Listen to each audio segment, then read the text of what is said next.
when we look at why do they die when they move out of the country, we try to document causes of death. 50% of those who travel out and die from cancer. About 35% die from end-stage renal disease. Many of them go for renal transplant. We think that if they have the renal transplant done here, it's better for us. We know of people who got renal donations from India and developed TB. So for us, getting them treated here is better for us. 15-20% die from cardiac complications. And then we have trauma-related knee transplant, hip replacement, and so on and so forth. And these are the critical surgical procedures that are required.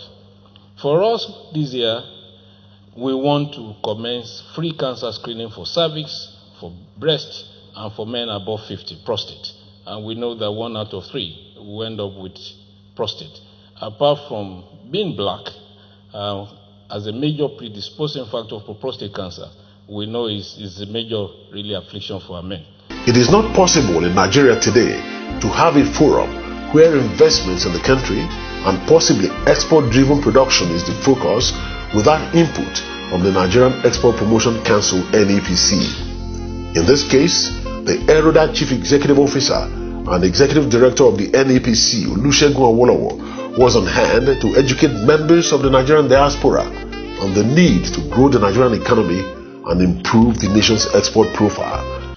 Nigeria is still a leading regional global economy. You see some 7% GDP we control in ECOWAS. And the recovery of our economy has started, and the fundamentals are showing with our demographics and nation we are getting out of the recession, and government is working towards that. But we ask ourselves about our future, and the most important thing is, what if Nigeria had no oil? And President Buhari himself stated it categorically when he challenged on and said Nigeria must start to behave as if it has no oil at all. And so we look at it. How do we survive? What else can we sell? Export to the rest of the world? What impact will this have on jobs and wealth? And how quickly can we prepare for a Nigeria without oil? I keep saying Nigeria does not have an oil price problem. What we have is a failure to export problem. The richest countries in the world are also the top exporters. And when we tracked it, we looked at the top 20 countries in the world. Only 3 were there that were exporting oil. That's Russia, UAE, and Saudi Arabia. But all the others, China, you know, is the biggest manufacturing country in the world, and all based on exports. So we say, what is Nigerian objective? Is to grow foreign income. We just need to have foreign exchange away from oil. How do we go about it? We must increase distribution, export and distribution of Nigerian goods.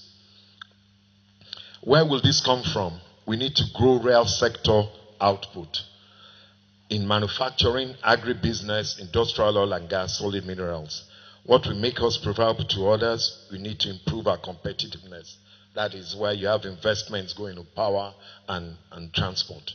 What are the spillover effects for this? Increased linkages. We're going to grow SMEs, adjacent industries, new technology, and that will drive inclusive growth. By that, we're going to create more jobs with more skills, and then we'll track more in investments. The Zero Oil Plan is based on all this, and the Zero Oil Pyramid says we track the... where we are today is the plan is to move bulk goods out of trading above $20 billion annually and globally in the world. Say there are countries that have track record and proven capacity and capabilities. They export $664 billion. But our track is now, look, let us just try and get 1% of that, which is $8.4 billion. Our total non-oil exports is about $3 billion. Imagine just from one country, we can track them, invest, for them to invest there and buy from Nigeria, and they're ready to do that. It came time to hear from the Nigerians in diaspora and members of the Nigerian Initiative for Economic Development, NEED, who had traveled from the USA to seek out opportunities in their fatherland. What are they expecting? What do they want? What is their vision for Nigeria? Or are they even willing to put their money back home? No less a person than the Vice President of the Association, in the person of Dr. Alfred Tofade, was on hand to answer these questions and more on their behalf. Seated with us today are from different parts of the United States, north, east, south, and west of the United States. People who have passion to be involved in the building of this country. We have folks from the health ministry. We have doctors who are qualified. We'll be amazed that in the United States, a lot of Nigerians sit on great resources. And they wonder why Nigeria will not benefit from that. Their skill, their expertise. And we have many of them that are here today. They're looking forward, what can we do to help Nigeria? After this section, we hope to have a working section chaired by Mr. Awolowo, where we want to have the breakdown of the details of what the individuals brought from the United States. And we feel this is a good day for Nigeria. The folks in diaspora want to help. I actually feel that this is an immense wealth we've neglected for so long. I'm very glad with the presentation of the Minister of Health today. I believe we will be your PR in the United States. Our goal is not only for the United States, we also have outreach to Europe and to Asia. We want to be your PR, that Nigeria is a place now where the government is different and they want to work with you. In getting this done today, of course, it takes a lot because many folks are a little skeptical about Nigeria. Are you sure we can get our capital out? Are you sure Nigeria is really ready for this? We talked to a company, they said they've been here for 5 to 6 times and they got nothing from Nigeria. And at this point, they are tired. But we made them to understand, no, that it's a new day, it's a new government in place, and we will get results. Our role here as NEED is to help bridge this gap and make sure that this is done. We brought folks in the area of agriculture.